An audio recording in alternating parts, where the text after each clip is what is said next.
He is the most interesting man in the world.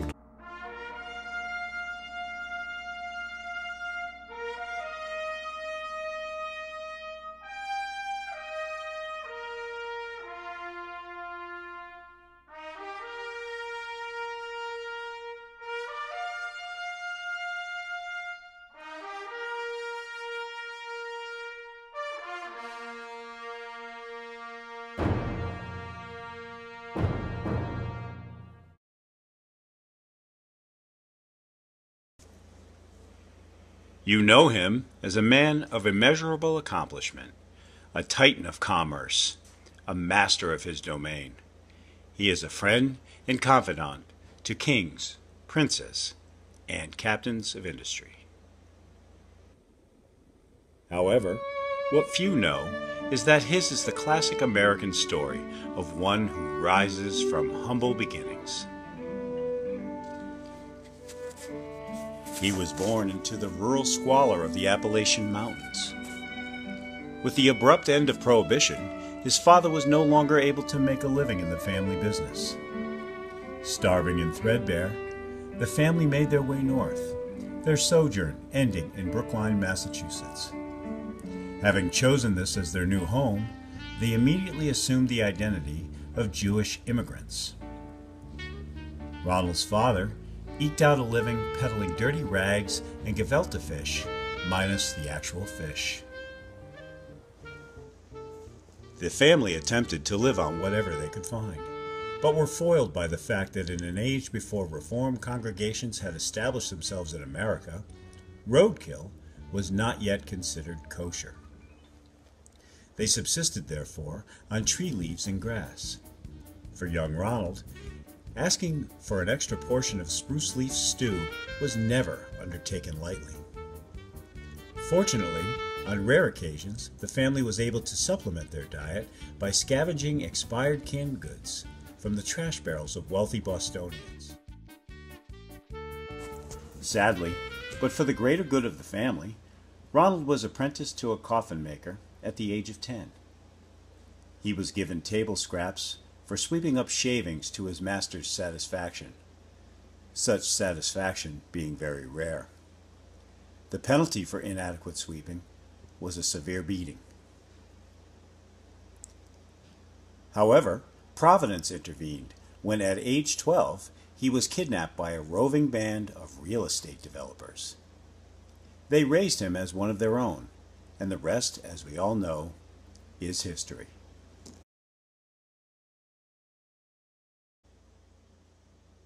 It may well be that the seeds of his appreciation for fine dining evolved from the chronic hunger of his early years.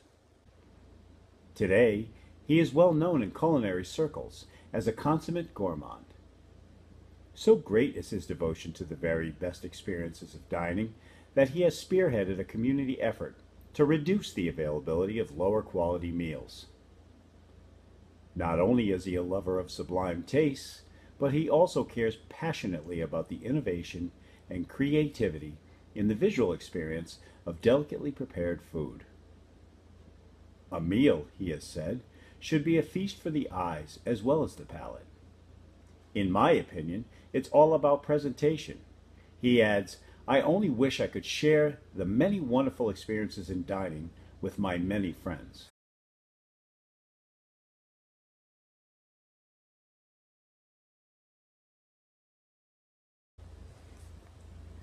For someone who is as fit and active as Ronald is, when it comes to organized sports, he is unabashedly indifferent to and consequently uninformed about our national pastimes.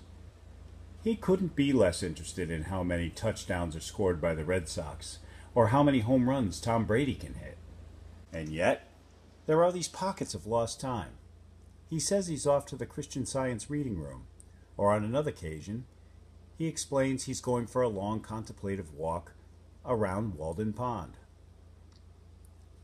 Recent photographic evidence suggests otherwise. There is no harm, we wish to tell him, in taking a casual interest in a sports team. A little dignified support for a favorite group of professional athletes never hurt anyone. But then, every man is entitled to his hidden pleasures.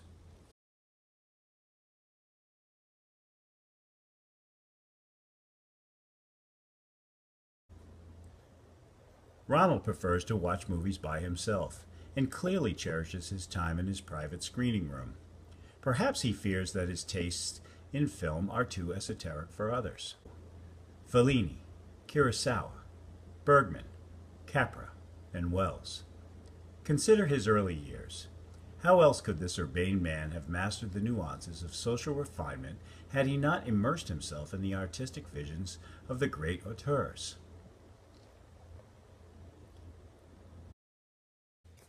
Over time, Ronald's taste in music has been, shall we say, uniform, but no longer. As a result of his family's urging, he has begun to broaden his musical horizons. Now he can sit for hours in front of the television, staying current with the latest MTV music videos. Curiously, the sound on the TV is muted, and he listens through the highest quality headphones. We assume in order to enjoy every nuance of musical perfection. Let's listen with him.